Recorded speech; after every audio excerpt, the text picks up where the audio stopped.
What is the minimum Q. Hello engineers, आज हम बात करने वाले इस वीडियो में इंटरव्यू क्वेश्चन के बारे में। ये बहुत ही इंपॉर्टेंट क्वेश्चन में इस वीडियो में डिस्कस करने वाला हूँ। जो फर्स्ट नंबर में जो क्वेश्चन है, how much time required to mix concrete in a mixture machine.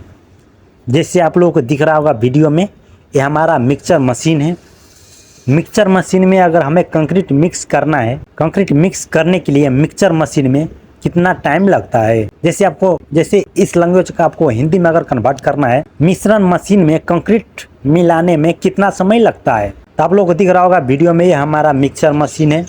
तो मिक्सचर मशीन में कंक्रीट को मिक्स करने के लिए मिनिमम 2 से लेके 3 मिनट का टाइम लगता है। Minimum 2 to 3 minute need to mix concrete in a mixture machine. अगर हमें मिक्सचर मशीन में कंक्रीट को मिक्स करना है तो 2 से 3 मिनट तक टाइम लगता है कंक्रीट को मिक्स करने के लिए मिक्सचर मशीन में। जैसे दूसरे नंबर में जो क्वेश्चन है, what is the thickness of motor bed for flooring. जो हमारा फर्श है, फर्श के लिए मोटार बेड की मोटाई कितनी है या कितनी होती है, कितना होता है। जैसे आप लोगों को दिख रहा होगा फिगर में, हमारा फर्श है, फ्लोर है, ठीक है। फ्लोर का मोटार का बेड, जो फ्लोर में जो मोटार का बेड जो यूज होता है, उसका थिकनेस कितना होना चाहिए, उसका मोटाई कितना होना चाहिए। तो इसका जो हमारा करेक्ट आंसर है 20 mm होता है thickness of motor bed for floor. फर्श के लिए मोटार बेड की मोटाई 20 mm तक होता है।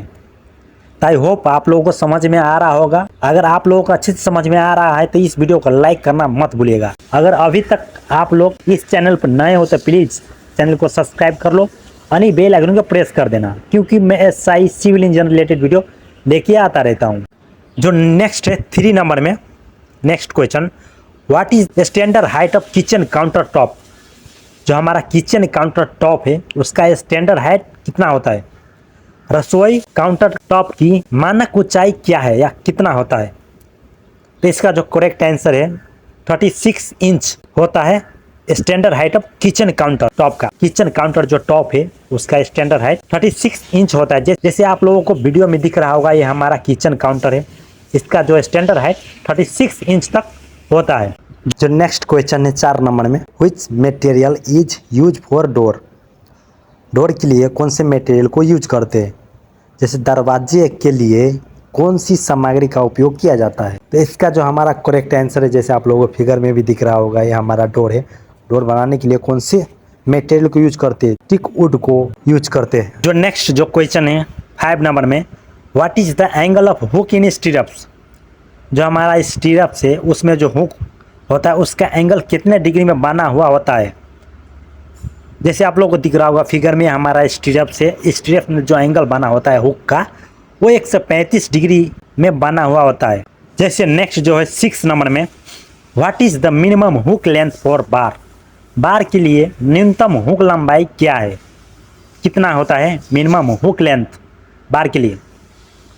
इसका जो करेक्ट आंसर है 9D। जो D है हमारा डायमीटर ऑफ बार है। सपोज 16 mm डाई का हमें स्टील बार यूज कर रहे हैं, तो उसका हुक लेंथ जो होगा 16 mm इंटू 9 से मल्टीप्लाई करेंगे, उसके बाद जितना जो हमारा लेंथ आएगा वो हमारा हो जाएगा हुक लेंथ। आई होप आप लोगों को समझ में आ रहा होगा।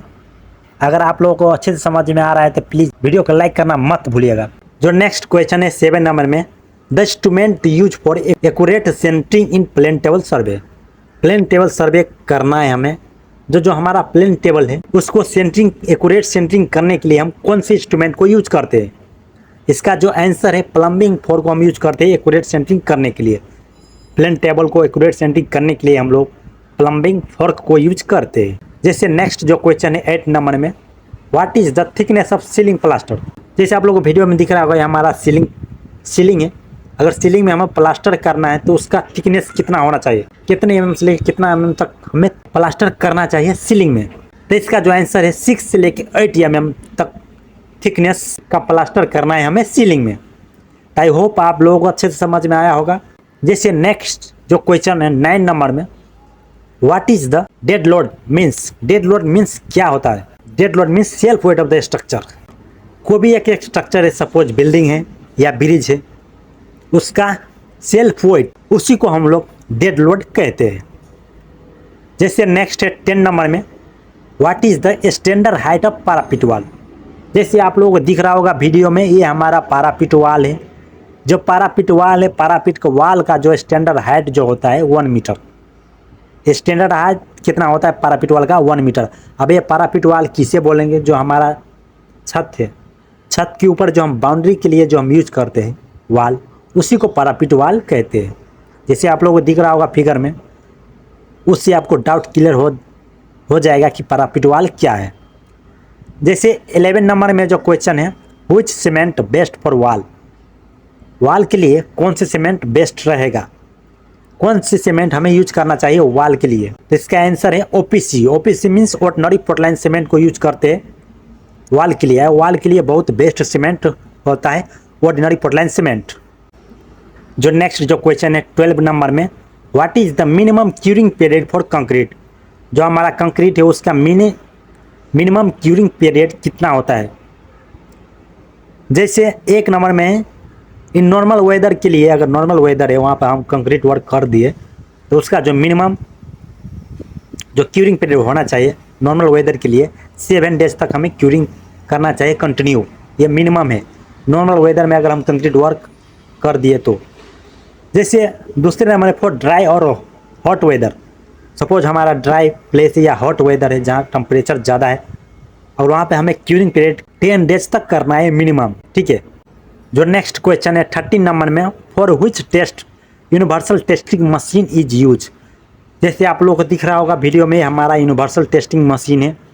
इस मशीन को हम कौन से टेस्ट करने के लिए यूज करते हैं? यूनिवर्सल टेस्टिंग मशीन का प्रयोग किस परीक्षण के लिए किया जाता है? इसका जो आंसर है compressive test of concrete. Concrete का कंप्रेसिव टेस्ट करने के लिए भी हम लोग यूनिवर्सल टेस्टिंग मशीन को यूज करते हैं। जैसे दूसरा है रेनफोर्समेंट जो हमारा है स्टील, उसका टेंसाइल स्ट्रेंथ चेक करने के लिए भी हम लोग यूनिवर्सल टेस्टिंग मशीन को यूज करते हैं। आई होप आप लोग अच्छे समझ में आया होगा। अगर आप लोग अभी तक मेरे चैनल पे नए हो तो प्लीज़ मेरे चैनल को सब्सक्राइब कर लो और बेल आइकन को प्रेस कर देना, क्योंकि मैं ऐसा ही सिविल इंजीनियर रिलेटेड वीडियो लेके आता रहता हूँ। जैसे नेक्स्ट क्वेश्चन जो है 14 नंबर में, what is the validity of use of cement. जो हमारा सीमेंट है, जैसे दिख रहा होगा आपको फिगर में, जो हमारा सीमेंट है, सीमेंट का वैलिडिटी डेट कितना तक होता है, कितने दिन तक हम यूज कर सकते हैं, कितने दिन के बाद। सपोज मैन्युफैक्चरिंग डेट के बाद, सपोज 2024 में जो सीमेंट बना है, 2024 जनवरी 1 में बना है सीमेंट, उसके बाद कितने दिन के बाद तक हम सीमेंट को यूज कर सकते हैं? इसका जो आंसर है it is 3 month from manufacturing date. Manufacturing date के बाद 3 मंथ तक हम लोग सीमेंट को यूज कर सकते हैं। अगर 3 मंथ से ज़्यादा हो जाएगा सीमेंट का, मैन्युफैक्चरिंग डेट से 3 मंथ के बाद हम यूज नहीं कर सकते सीमेंट को। अगर सपोज 2024 जनवरी में हम कोई भी सीमेंट मैन्युफैक्चर हुआ है, उसके बाद 3 मंथ तक हम यूज कर सकते हैं सीमेंट को। अगर 3 मंथ से ज़्यादा हो गया या मैन्युफैक्चरिंग डेट, उसके बाद हम सीमेंट को यूज नहीं कर सकते कंस्ट्रक्शन में, क्योंकि उसका स्ट्रेंथ डिक्रीज हो जाता है। जैसे नेक्स्ट क्वेश्चन है 15 नंबर में, what is the size of concrete cube. जो हमारा क्यूब है कंक्रीट क्यूब, उसका स्टैंडर्ड साइज कितना होता है? 150 इंटू 150 इंटू 150 mm, या सेंटी में आप कह सकते हो 15 इंटू 15 सेंटीमीटर। जैसे नेक्स्ट जो क्वेश्चन है 16 नंबर में, what is the volume of 1 bag of cement. जैसे हमारा 1 बैग सीमेंट है, उसका वॉल्यूम कितना होता है? तो 1 बैग सीमेंट का जो वॉल्यूम होता है 0.0347 मीटर क्यूब। मीटर क्यूब में क्यों आया? क्योंकि वॉल्यूम का यूनिट होता है मीटर क्यूब, इसीलिए 1 बैग सीमेंट का जो वॉल्यूम होता है 0.0347 मीटर क्यूब। अब वॉल्यूम कैसे निकालते हैं, इस पे भी मैं वीडियो बना चुका हूँ। अगर आप लोगों को दिखना है तो मेरे चैनल पर जाके आप देख सकते हो, चैनल पेज पर जाकर आप देख सकते हो कि वॉल्यूम ऑफ सीमेंट हमें कैसे निकालना है। 1 बैग सीमेंट का वॉल्यूम अगर निकालना है तो हम कैसे निकाल सकते हैं। बहुत सिंपल तरीका है। आई होप आप लोगों को समझ में आया होगा। अगर अभी तक आप लोग मेरे चैनल पर नए हो तो प्लीज़ मेरे चैनल को सब्सक्राइब कर लो और बेल आइकन को प्रेस कर देना, क्योंकि मैं ऐसा ही सिविल इंजीनियर रिलेटेड वीडियो लेके आता रहता हूँ। Thanks for watching and subscribe my channel.